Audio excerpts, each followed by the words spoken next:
चाचा चाय।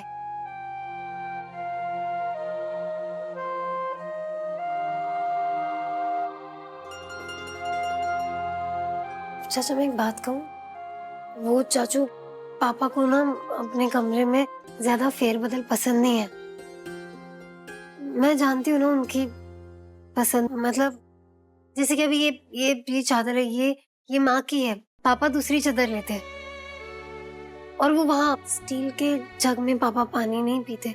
पापा को अपने सिरहाने रात को कांसे के लोटे में ही पानी चाहिए, क्योंकि सुबह उठकर वो उसी में से पानी पीते हैं। इसलिए मैं बदल दूं प्लीज? मैं अभी कर देती हूँ फटाफट।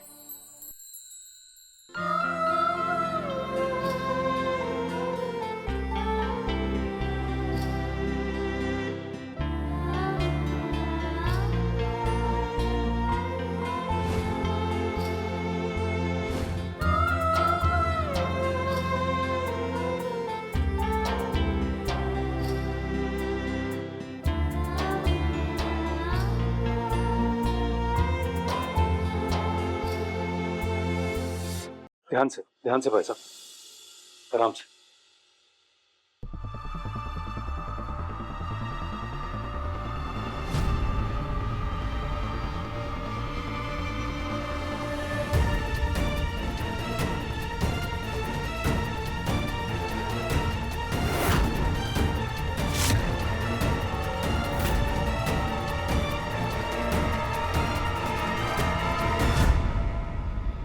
पापा मैं आपके और मैं अपनी माँ के आगे सर झुका के लेकिन गर्व से कहती हूँ, मैं देव सर से प्यार करती हूँ। प्रमोद, कौन आया था मेरे कमरे में? किसने हाथ लगाया मेरी चीजों को? ये क्या क्या हाल बना रखा है मेरे कमरे का? एक एक चीज एकदम बेहुदा बेतरतीब तरीके से सजाई हुई है।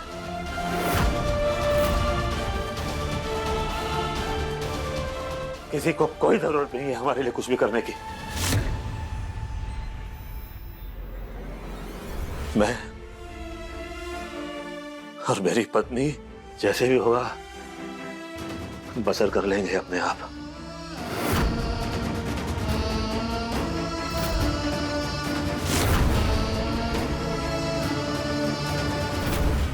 अब आप ना कुछ दिनों तक दुकान पे नहीं जाएंगे। मलेरिया हुआ था ना, कमजोरी हो गई है और डॉक्टर ने भी मना किया है। वाह भाई वाह, देख रही हो बिमला, हैं? विधि ने कितना बढ़िया कमरा सजाया मेरा। हाँ, बस विधि विधि करते रहा करो। और मैं जो एक टांग पे खड़ी रहती हूँ आपके लिए, उसका क्या? अरे तुम खामखा नाराज हो रही हो। तुम एक पांव पे खड़ी तो रहती हो, लेकिन मेरी पसंद नापसंद तुमसे कहीं बेहतर मेरी विधि जानती है।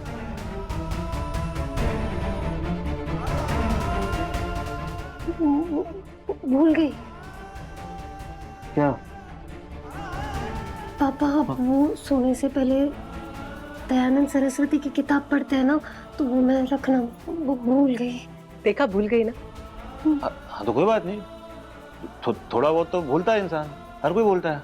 विधि भूल गई तो क्या प्रॉब्लम हो? तो थोड़ा बहुत बनता है, थोड़ा बहुत भूल सकते हैं। कोई बात। मैं अजीत हो जाऊंगा, बिना पढ़े सो जाऊंगा, चिंता की बात ही नहीं। बहुत अच्छा लग रहा है।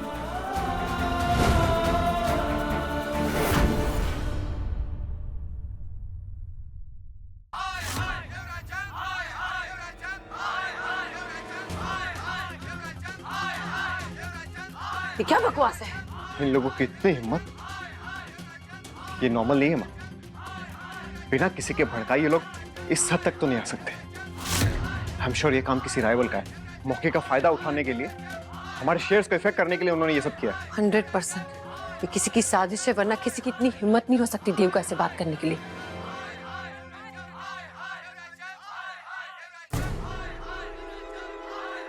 देवराय चंद के खिलाफ यहाँ पर नारे लग रहे हैं। पिछले कुछ दिनों से देवराय चंद जी गलत वजहों की वजह से लगातार सुर्खियों में बने हुए हैं। उनका नाम उन्हीं की ऑफिस की एक कम उम्र की लड़की के साथ जोड़ा जा रहा है।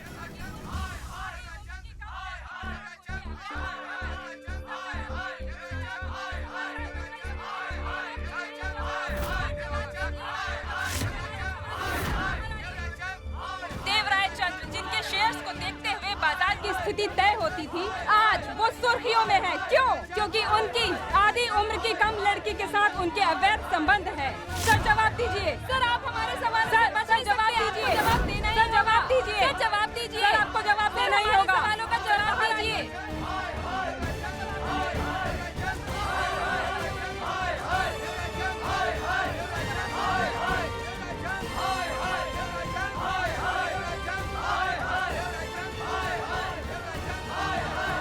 देखिए मेरी बात सुनिए, मेरी बात तो सुनिए भाई साहब, देखिए मेरी बात सुनिए।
अधेड़ उम्र में देवराय चंद्र के रोमांस के खुलासे से गुस्साए लोगों ने आज उनका ये हश्र कर दिया है।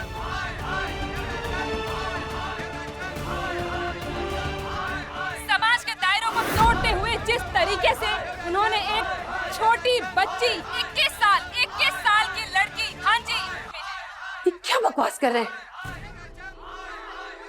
ये जरूर किसी की शय में हो रहा है। कौन हो सकता है?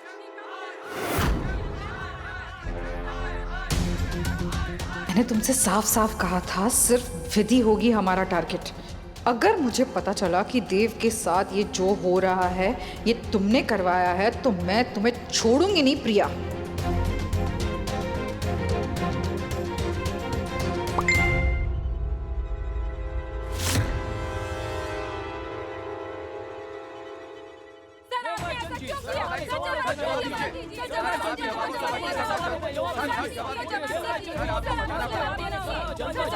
आपको जवाब देना चाहिए। जवाब दीजिए सर।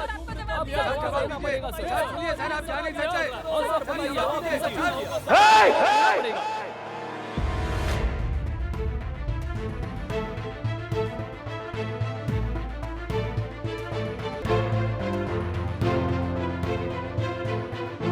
आप लोगों का तमाशा अगर खत्म हो गया हो तो मैं बोलूं कुछ? पहले मुझे ये बताइए कि मैं लग कैसा रहा हूं। ये जो जिसने भी मेरे मुंह पे ये स्याही मारी है, अच्छी तरह मारी ना? रह तो नहीं गया कुछ?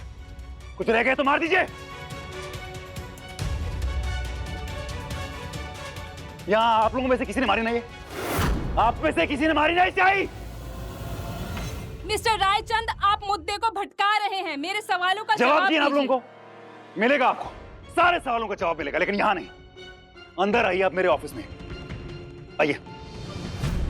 ये क्या कर रहे हैं भाई साहब? अब ये इंटरव्यू देंगे? हमें ऐसे मीडिया क्राइसिस में चुप रहना इज द बेस्ट पॉलिसी है, भूल गए हैं क्या?